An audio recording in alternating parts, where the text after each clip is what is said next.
My name is Andrew Plant, and I'm from the University of Warwick. I'm going to talk to you today about research in the UK and potentially why you should go to the UK for research if you're thinking about it, and hopefully to solve maybe some of the questions that you have, to answer some of the questions that you have about research in the UK, why it's slightly different to elsewhere in the world, and why it's a good thing to do. So, first of all, I'm going to talk you through what I'm doing in today's presentation. I'm going to talk to you about why the UK, why you should think about research in the UK, and then I'm going to talk about the types of degrees that you can take. There's a lot of confusing nomenclature, different names of degrees in the UK, which can confuse people. How you should apply. I'm going to talk to you about a very important thing, which is the research proposal that some of you may or may not have already thought about. And then I'm going to talk to you about some other tips, including funding and potential scholarships that you can get in the UK. And then I might just talk about the University of Warwick as well, seeing as I'm here. Okay, so why the UK? Maybe you can tell me, why are you thinking about, why are you here? You know, why are you thinking about going to the UK?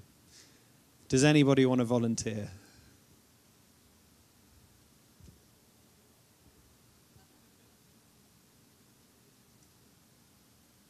Why the UK instead of Brazil?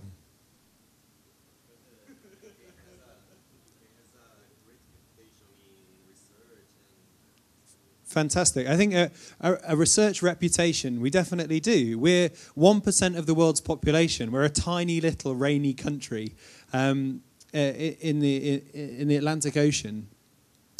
1% of the world's population, but we produce over 10% of the world's research. So for the size of the population, it's a massive amount of research being produced there. Also, I mean, you certainly don't come for the weather. We have certainly not from Rio. You don't come to the weather to my university. The facilities that we have. There's been a very long history of research in the UK, and because of that, there's been a lot of investment into the research facilities that we have. So if you're looking for particular instruments that you might not get elsewhere in the world, you'll certainly find them in the UK. And maybe not at all universities that offer your particular area, but definitely within one or two, because the government has invested heavily in certain research institutes. And if they've become successful, they've attracted more funding, and not just from our government, but from all over the UK. So there's lots of links around the world. Research is very much a global phenomenon that goes on, and because of that, it pulls in lots of money from everywhere, both from governments and from private investors as well, who are interested in the topics that you might be researching. So those are two of the main reasons I think that you should be looking to the UK. Okay, so the types of degrees that you can do, you will have seen by looking at different universities outside and their prospectus that there's things like postgraduate certificates or diplomas, and then there's MAs, Masters of Arts, MScs, Masters of Science. There's law degrees at postgraduate, there's education degrees, and there's many more as well that have different names. There's also a Masters of Business Administration. It's slightly different in Brazil. We have an MBA, and it is its own animal. It's a type of degree that is run usually for people who already have professional experience, and they've already worked within a business or an industry for a certain amount of time, and then the MBA is a very much more professionally focused business-related degree. You can also then do research masters by research, and they're usually shorter than a PhD, and they are looking at a specific subject really just as a research project, a short research project. And those are MRes, Masters by Research, or MPhil, a Masters of Philosophy. And then you can do a doctorate. A PhD is the most popular of those, but you can do other types of doctorate.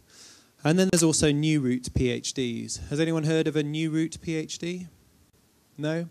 That's a formal structure where you may have come from an undergraduate program, and then you can do a master's degree, a taught element, for 1 year, and then you can go directly from that master's degree into a postgraduate doctorate program. So you would just take your 1 year taught element and then 3 years of a PhD. And that's a formalized structure. Rather than having to do them separately, you do them together. Okay, so this is the kind of process that you'll go through when you're looking at doing research in the UK or anywhere else, but particularly in the UK. First of all, you have to come up with an idea. And then once you've had your idea, you make your first contact with the universities that you're interested in, that are big on research in your subject area. So then you've made contact with them, they know what you're about, and they might give you some guidance as to the types of areas that you should be concentrating on and the types of things that you should be putting into your research proposal. So then you go back and you look at your research proposal and you put that together, and then you go through the application process, and then you look at obviously funding your PhD as well. And you may be able to do that yourself, but most people will try and get some form of sponsorship, scholarship, or money from elsewhere. And then, obviously, just the things that everybody goes through, the logistics of going to the UK, the kind of timings that you can have when you're starting your PhD, and how that fits in with funding, and then enrollment in the university. And then, you get to the UK, wear a coat the whole time, eat fish and chips, and run around from building to building because it's so cold. Okay, so the idea. When you apply for your PhD, you'll be asked to produce a research proposal, but before you finalize your idea and your research proposal, you will need to get in touch with your university. And the reason for this is that your idea might be fantastic, but does it align with the subject area of a particular supervisor in that university? If it doesn't, they may not want to supervise you because they're quite selfish supervisors. They want to get somebody under their wing who can help them in what they're doing as well as them helping you. So they're there for guidance. I think really as well, they need to understand what you want to research. And if they don't understand it or they're not in that area of research, then it's kind of pointless you being supervised by them. So that's why it's so important to sort of start that dialogue with a researcher and make sure that you totally match in what you're trying to achieve. So your first contact with the university.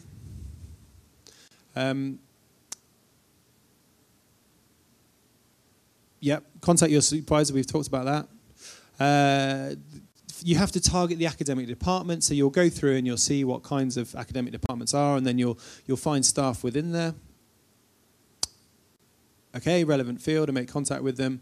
And most universities now will have all of this stuff on the web. You can go through the departments, you can go into the research groups, and then you can see the supervisors, and then you can see their particular areas of interest. And you can even click on their bibliographies, and then you can download their publications, and you can see exactly what they're producing.